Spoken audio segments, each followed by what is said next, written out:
Okay, so are you ready to kind of dive deep into a part of Jesus's life we don't really think about a lot, like his teenage years? And you know what we're using as our guide?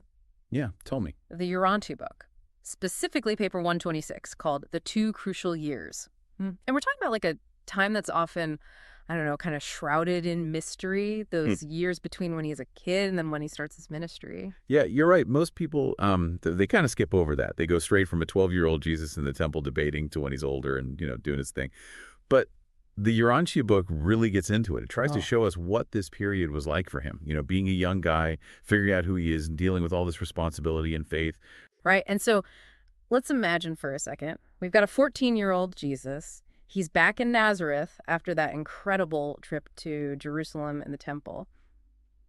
Can you imagine those talks with his family after something like that? Oh, for sure. I bet he seemed like a different person when he got back. Totally. That's actually what they call this time in the Urantia book. They call it the real temptation.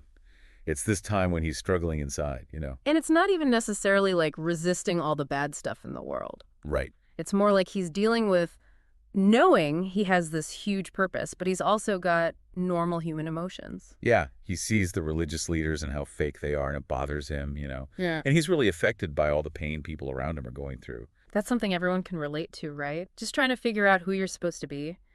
And he's looking out at the same places where all these biblical stories happened, and he's got this weight on his shoulders, this destiny, but he also just wants to connect with people and help them. I think that's what makes the Urantia book so interesting. It shows us that Jesus, yeah, he knows he's divine, but he's not this, distant figure. Right. He's learning to be a carpenter, taking care of his family. It's a good reminder that even as a teenager, he was both divine and totally normal at the same time. And then just when it seems like he's figuring things out, life throws him a curveball. Oh, no, what happened? Joseph, his dad, dies, and it happens suddenly. Can you imagine losing your dad that young? And then on top of that, at 14, Jesus is the man of the house now. Oh, wow. He's got to take care of his mom and his siblings. Yeah, talk about growing up fast. That changes everything. He can't go study religion in Jerusalem anymore, that's for sure. Now he has to be a leader in his family. Dealing with all the sadness and making the tough choices, that's a lot different from what you'd expect for his childhood. Yeah, it really makes you see how these experiences, as difficult as they were, shaped him into the compassionate leader he became. He wasn't just talking about love and understanding, he was living it, taking care of his family. Absolutely. And you know what else is interesting? What's that? The Urantia book doesn't shy away from showing how practical Jesus was during this time.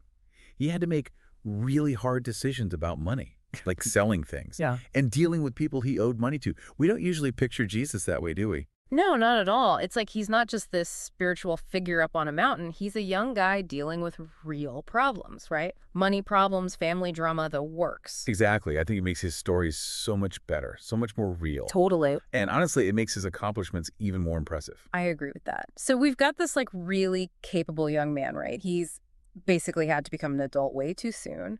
But it sounds like, according to the Urantia book, he's not just getting by, he's doing really well. Oh yeah, by 15, he's not only taking care of his family, but people see him as a really good craftsman and businessman. See, that's so interesting to me because we don't often picture Jesus that way. Like, he's not just off studying by himself. He's Right. in the marketplace, dealing with money, making deals. It kind of makes his story so much richer.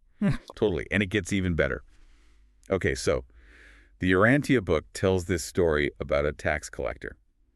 And this guy actually tries to take the family's most prized possession, their harp. Wait, seriously? Their harp? Yeah. You've got to be kidding me. I know, right?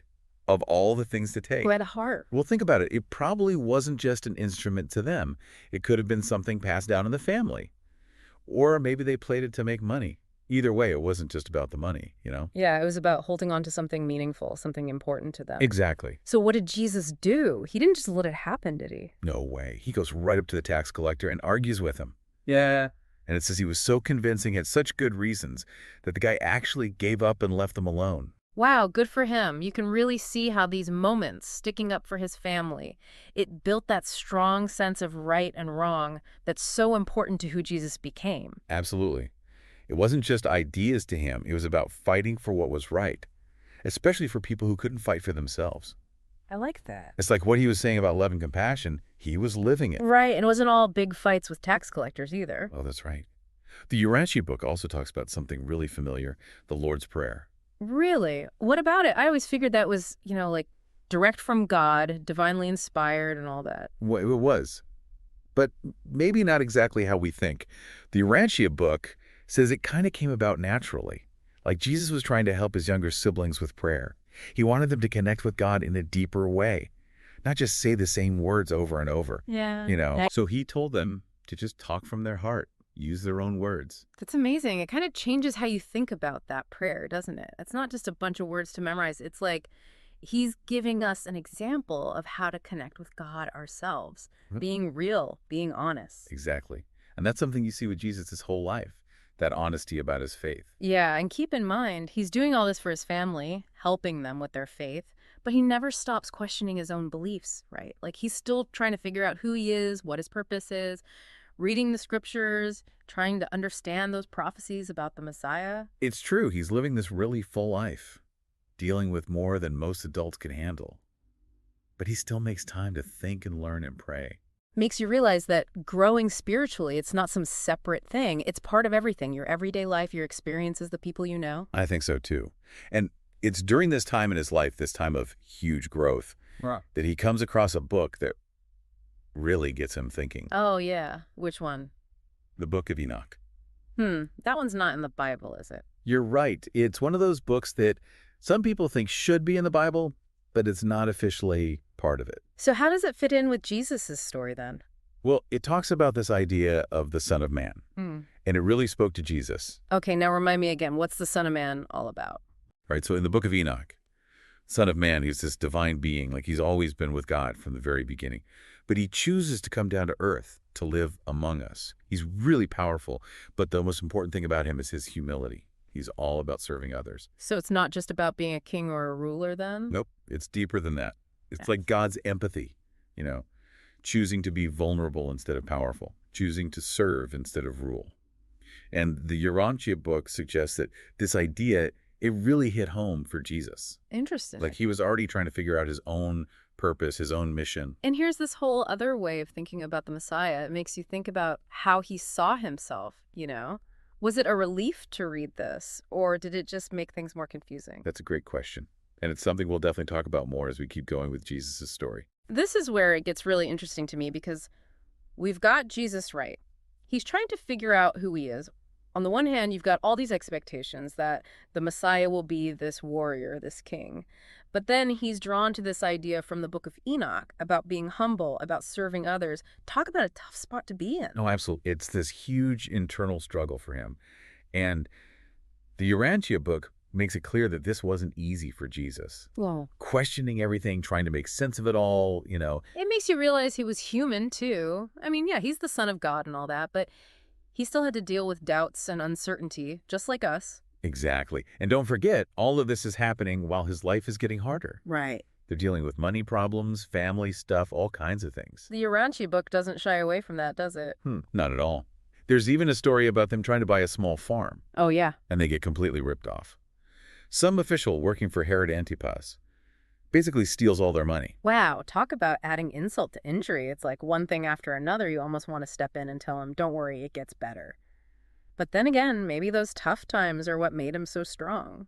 That's what the Urantia book wants us to see, I think. Yeah. It's in those really difficult moments that we see who Jesus really is.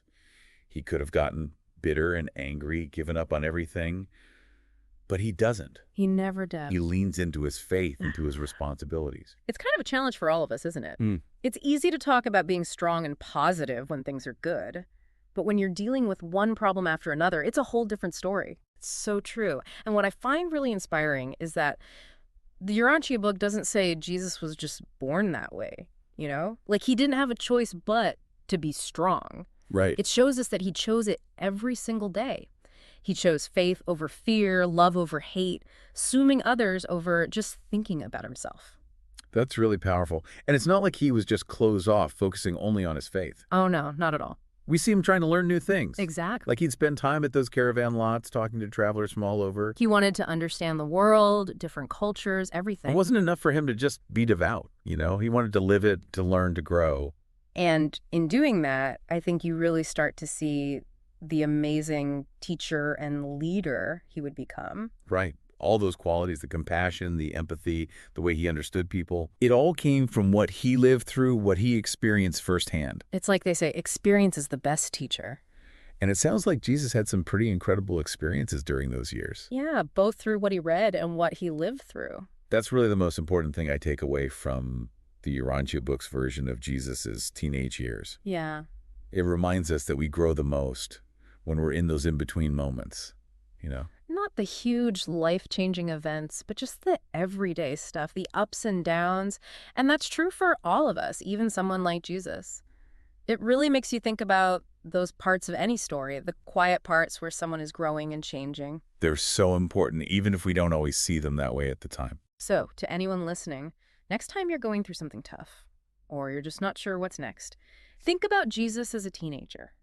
Use it as inspiration to keep growing, keep learning. Don't be afraid to try new things, to see things from a different perspective. And remember that being strong and kind are two of the most powerful things you can be. You never know, you might surprise yourself with what you can achieve. Beautifully said. Thanks for joining me on this deep dive. It's been really eye-opening. My pleasure. Always happy to talk about this stuff.